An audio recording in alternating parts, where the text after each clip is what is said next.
And this place looks really familiar. What is this? It looks like The hell? level that we were just at. Oh. Yeah.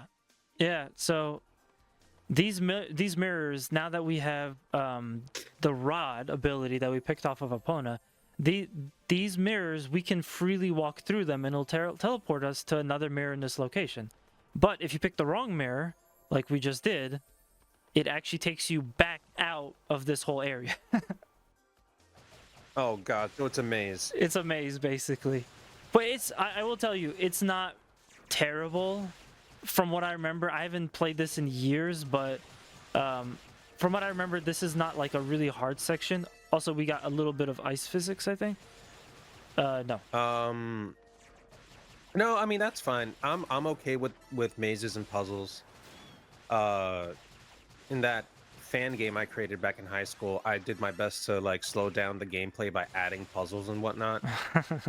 I'm doing my best to like remaster it every couple of weeks or months. Like I'll go back to it, add more to it, change it up, fix the dialogue, fix my spelling errors from back in high school.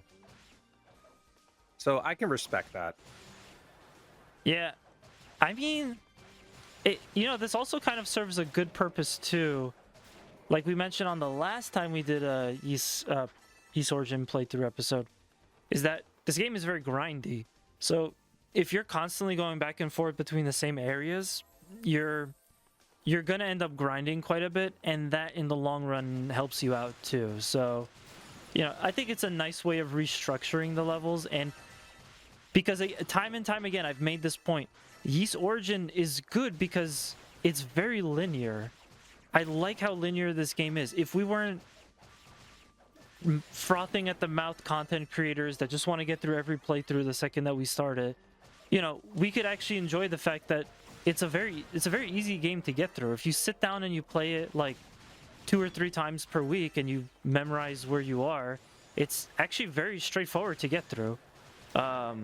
We unfortunately takes us a little bit of time between recording sessions sometimes, so it's hard for us to come back and remember. But if you're casually playing this game and you're just kind of like going through it in several connected sittings, let's call them, you'll have no problem with getting lost.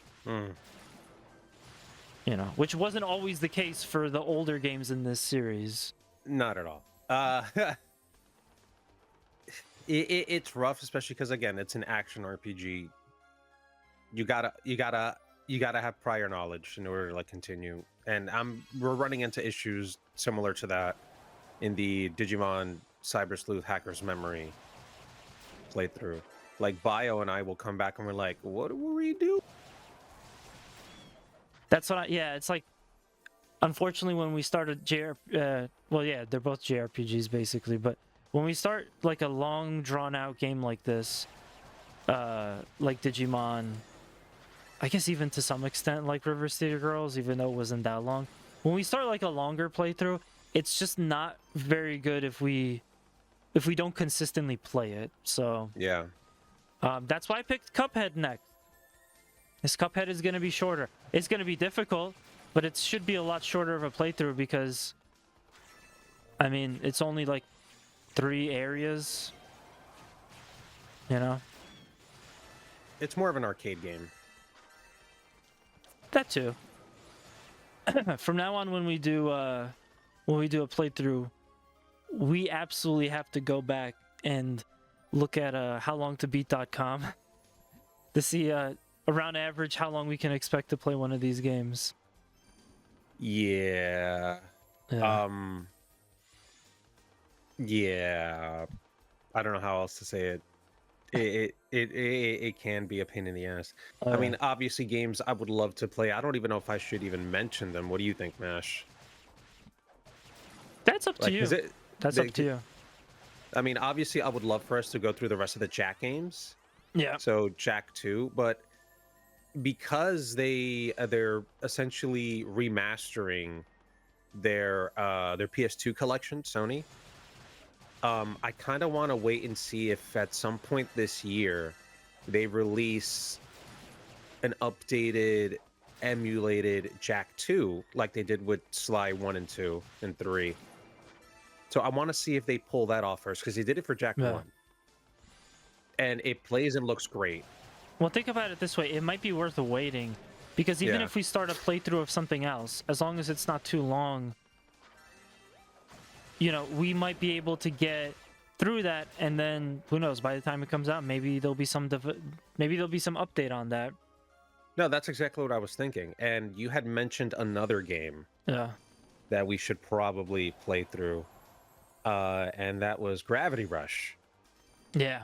And I'm 100% for it. So once Digimon's done, if there's no update on Jack 2 yet, or depending on how I'm feeling at the time, might as well just jump into Gravity Rush, because there is a PS4 remaster, and I do have it. Yeah. I think I have it. And that's such a good game, too. Oh, my God. Yeah, I have the original Vita copy. I feel bad that I never finished it. I feel bad that I never played Gravity Rush 2. It's 100% worth it. And Gravity Rush 2 was also 100% worth it. Good. It's definitely a different feeling game. Like, it starts you off way different, but it's great. Like, I'm still so upset that Gravity Rush just didn't get the attention it deserves. Like, it came out on Vita, then they got the remaster on PS4, and I'm like, good, finally, people are going to play this thing. I don't think it got that much attention. Yeah. Like, I know it did, but it didn't get, like, a resounding, like, crazy, whatchamacallit. It didn't do God of War numbers, let's say that. Yeah, that's unfortunate. I mean, you do see that a bit here and there with some games. I think... Oh, man. I think if we're talking about games that are underappreciated or that we should have played, we talked about it before, but I'm still thinking about Freedom Wars, and I might stream that on my Twitch page coming out. It might actually already be going on at this time if I had already started it, but yeah, like, that's a game where I should have played it. It was on the Vita. People were telling me that it was good and that I should get it, but it was just kind of hard to keep up with my backlog back then. So now having this this remaster, and having this remaster be like a really good job, was just helpful to get a chance to play these games again, and that includes Gravity Rush too. I legitimately am excited by our playthrough to just be able to say that, like, you know, I got through the game. Hell yeah. So I would be excited for us to do Gravity Rush. I'd be excited for us to do another Ys game. I just don't know which one. They announced, so the most recent Ys game that came out is Ys 10. Of course, that was my one of my favorite games of I don't know if I should say it or not, but one of my favorite games of 2024. And now they announced the Ys X Proud Nordics edition, which I don't know if you're familiar with Persona 5, but Persona 5 did this thing where they did Persona 5 Royal, which was basically the same game again, but they, like, added story to it, which absurd for that series. Like, there's already so much story in a Persona game. To think about adding more story to Persona, it just doesn't make any sense. You're, like, overfilling at that point. It's crazy, but that's what they did. It's gonna burst. It's definitely gonna burst. The dam is gonna burst with that one. You're talking about a 100-hour RPG now is like 120 hours. It's just crazy. It's crazy. And I'm saying this right now, I will never play Persona 5 Royal because it just doesn't make sense to me. I already played the first one, and I'm gonna do like 100 hours of content I already did just for like 20, maybe 30 hours of extra content that I didn't get to see yet because they just added it. It's just too much for me. And now they're doing that with Ys X Nordics, and I'm kind of mad. I'm kind of mad that they're doing it, but on the flip side, I really love this series and it means a lot to me, so I'm willing to support it regardless, even if I just played the game and I don't want to, you know, have to pay $60 to buy the game again just with a little bit more content. But I'll do it. I'll play it. And again, unlike with Persona 5, at least Ys X Nordics was about like a 25-hour playthrough. So that's not terrible, you know? I'm not playing 100 hours of content that I already did just so that I could, you know, get like a little bit more because they added some story to it.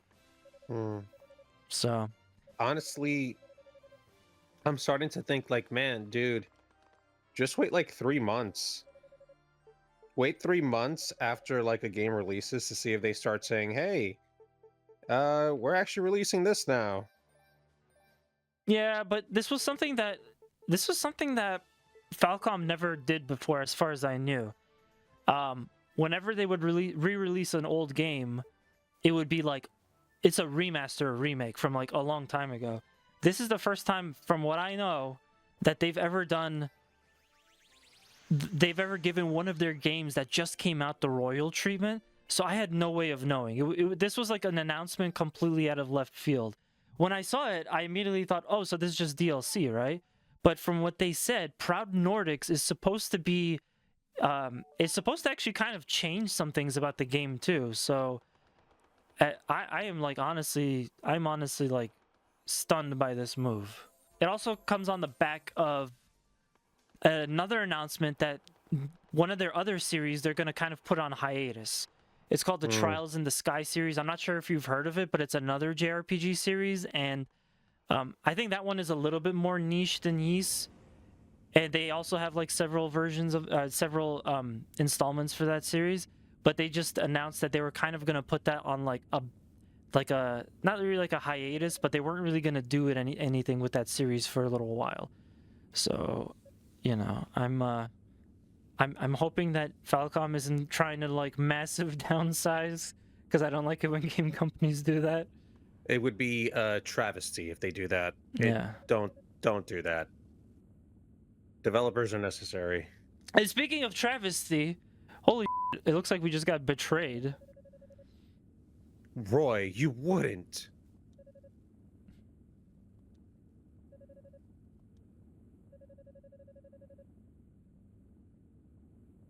So, who's betraying us?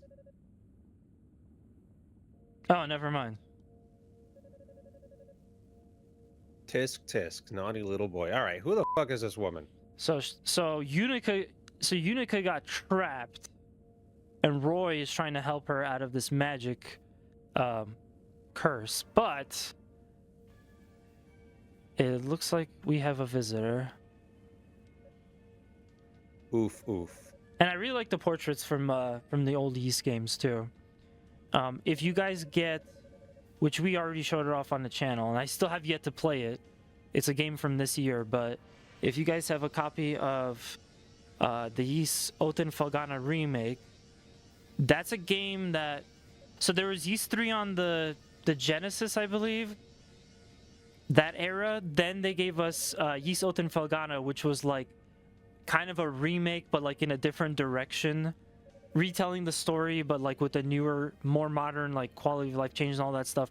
That came out, I want to say it was on the PSP originally, if I'm not mistaken, maybe PS2. Came out around that time. Well, now they kind of remade it again, just that same game. Sorry, now they remastered that remake, and they did this really cool thing where, so you kind of see how like Unica has her like portrait over here. It's really nice. You could tell that the artwork is a little bit dated, but with the remaster for Ys Felghana, you can change between old school portraits, like the originals, and like more modern, like newer art style portraits. And I think that's really cool. We've seen a lot of stuff like that with like the Tomb Raider trilogy that just came out, where you could change between old style visuals and new visuals. I like when they're like really starting to experiment with like giving people options in these remakes, and I like that. These remakes, remasters, collections. No, honestly, same.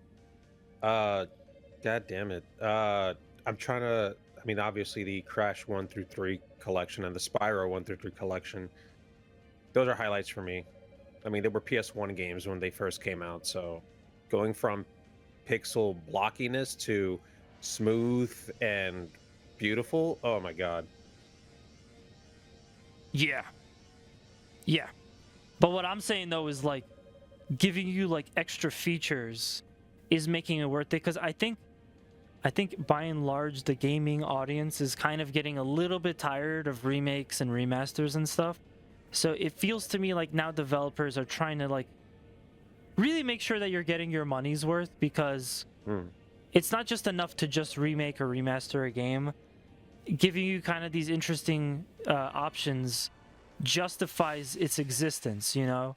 Like, oh, hey, you could play Tomb Raider, and, you know, since it's 2025, if you get this collection, you can either play Tomb Raider with the old school graphics where everything is more polygonal, or you could play with more modern visuals, you know? So it's really cool. It's really damn cool.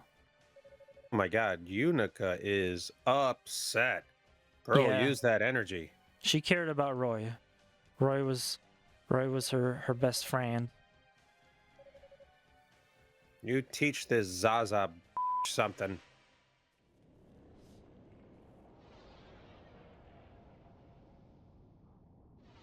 Oh god, she's summoning heads. That's never a good sign. Oh yeah, I remember this. These heads look really creepy.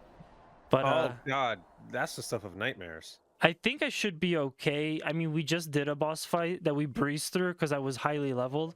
But I think for this one, I didn't quite grind as much, so it might be a little bit more of a challenge. We'll kind of see. So yeah.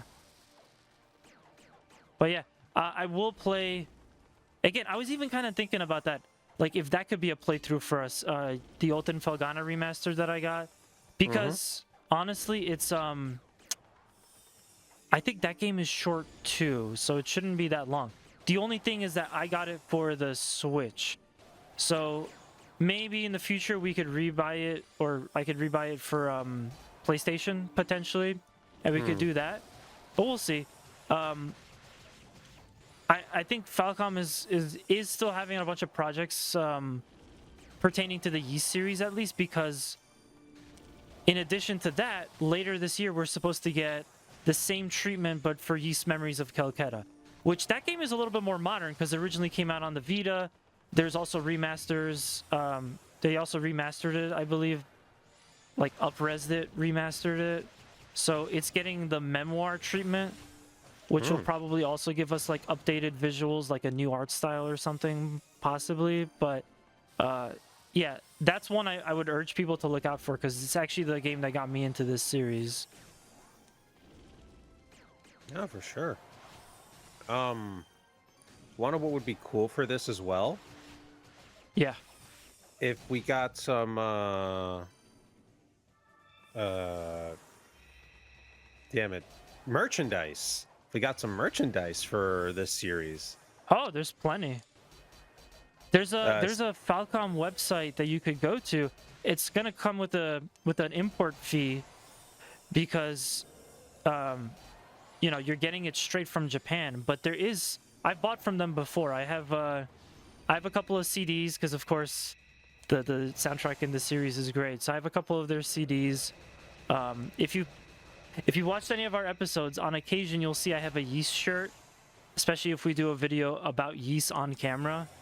That was from their website. So yeah, there's definitely merchandise for this. Also, remember, you got me those figures. Yeah, that's right. I remember too. I was in Virginia and I'm just like, isn't this the series he likes? Oh god, yeah, man. But I was trying to shift the conversation into merchandise company that we like, Yes. Totaku. Oh, a Totaku of Adol? I would die for that.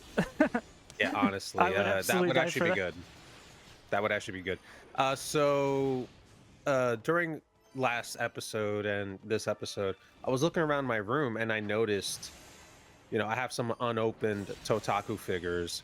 One of them I got at I was with you when I got this one too. It was Mitsurugi from Soul Calibur, and I got it from this guy who was selling it at the garage sale that they have there at this convention, Colossal Con. So I'm looking at it. I have a Neo Cortex from Crash Bandicoot unopened as well.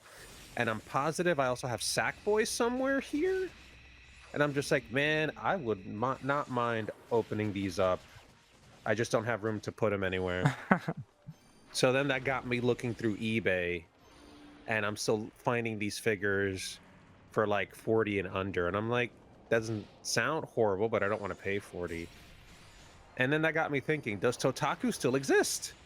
And Yeah, they do. I think, yeah, they do. They do still exist. I honestly was just thinking about how I miss Totaku, but they're not gone. I think they just kind of maybe slowed down production, or we just haven't heard of them for a while, but they are still there. So Totaku went silent for a number of years. I guess it turns out that they weren't selling enough, or I guess by 2019, 2020, like the world event ended up screwing them over. But yeah, back in like late 2022, early 2023, they started posting on their Twitter again, and I'm just like, oh, interesting. And they recently launched their Ninja Turtle figures. Ooh. So they got all the turtles, and I think they're planning on releasing Splinter along with them. So I'm just like, that's cool. You know, So, I know we yeah. have a lot of beat 'em up content, but goddamn, we need to feature that Ninja Turtles game. Yeah, Shredder's Revenge. Yeah. There's a Power Rangers beat 'em up that I think we also need to feature I on the channel. I know. Right? It's so, we're so unlucky because we love these games, but there are other games we want to feature too, and these games just keep coming out, and we don't have the time. Yeah. Yeah, what can you do? You can cry about it. That's what I do. I do that a lot, actually. That's a good point. But yeah, I definitely missed Totaku. I enjoyed the video that we did a long time ago about unboxing all those figures that we got, and I still have the Sonic Totakus. But yeah, like, you know, I also actually, just to kind of throw it to a different company, because we do enjoy them. Wow, she turned into powder. She just like what you get. disintegrated. What is that in your hand? Damn it, Thanos. Roy! Well, Oh, that's a lot of blood. While this incredibly emotional scene, yeah, this series is bloody. Actually, if you've noticed, sometimes blood spurts out of the enemies when we kill them. But yeah, while this incredibly emotional scene is playing out between Roy and Unica, I will say, I was also thinking about another series of figures, which we also featured on the channel recently, because I've been waiting for the series 2, because we definitely gotta like pull in and get that for next time. But a while back we did the Good Smile collab series with PlayStation, and that was a volume 1. You know, you could definitely check that out. We'll try to link all these videos in the comments. But yeah, like if we did that series, we definitely need to do the next series. The thing is, I don't think there's really been any movement on that. I don't know if it's like they're not planning to do a second series, or they just wanted to give it a lot more time, but I haven't heard anything else. And I don't think you can even get those figures on the website anymore. I'm not 100% sure. Maybe you still can. But definitely there hasn't been a second series, and I'm like, oh, that's such a shame. Those figures, you were there, Zero. Those figures were amazing. Yes, I would love to get more of those. Yeah. I mean, they weren't like super massive figures. They weren't as detailed as the they weren't as like high res detailed as the Totaku figures, but they were like more chibi sized. It was just nice. We have featured Good Smile on and off on this channel like a lot lately, and they always put out like a really quality product. So buying that thing, I had no regrets, because yeah, they're kind of like more chibi figures, but they look really cool on my shelf, and they were they were like really high in quality too. Agreed. So we killed Roy. We took his spirit necklace. I mean, sorry, Roy tried to save us, and he was killed trying to save us. Now we're getting his spirit necklace, and yeah. I've been kind of paying attention to how many checkpoints you've been getting and how many total checkpoints were left for us to get. So I would say probably the next episode, if not the episode after that, could be our last. Because I think there's only about 2 checkpoints left, which means we're basically at the top of the tower. I think that at this point we're practically finished.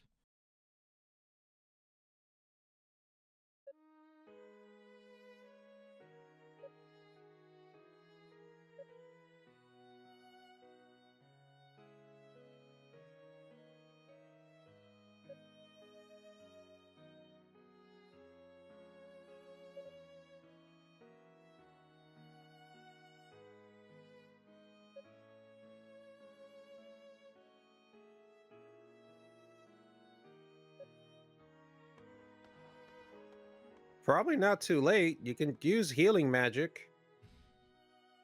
No, I think he's gone. Check his pulse, Yugi.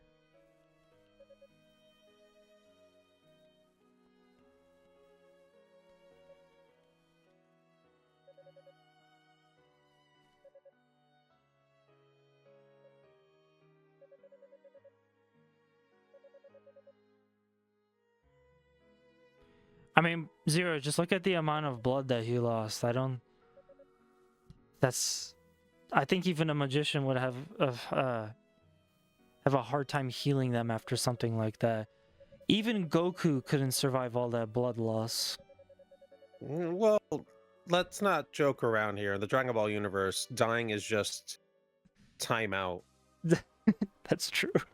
Let's be 100% honest here. Yeah, you're Death right. has no consequence in the Dragon Ball universe. Yeah, for real. In death, you just go to another planet and train. You hang out with King Kai for a while, they gather the Dragon Balls, and then you're back. Hell, even that one revive limit was freaking tossed out the window by the Cell Saga. It's not a consequence. Well, I think that's kind of gonna do it. Once again, we've hit a new area, so probably gonna getting creamed in this area, and it'll be really helpful to have me off. I almost said off stream. Have me in between the recording sessions, just kind of like casually play this to grind here and there before the next time that we do this. Again, Ys is pretty linear, so we should have a pretty decent time to pick up from here where we left off. It's just a matter of leveling up Unica a little bit, so her punches are a little more weighty. Yes, indeed. Last thing we want is for Mash to walk into a room and then to get jumped, essentially. By the bosses, specifically. Because really, it's not even always these guys, because you can just run away from them. But, like, specifically, the bosses will end you. So, yeah. And, well, you don't want to be ended. But this episode's got to come to an end. So we will definitely be back for more of this soon.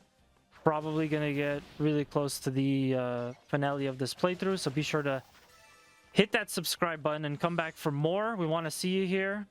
Indeed, we do. So hit the subscribe button, hit the like button, leave us a comment down below. What other remasters or upgrades to remasters would you love to see? Would you like a Totaku figure? Because we're still fans of them. Let us know. Yeah, that's right. And we'll see you next time. Bye.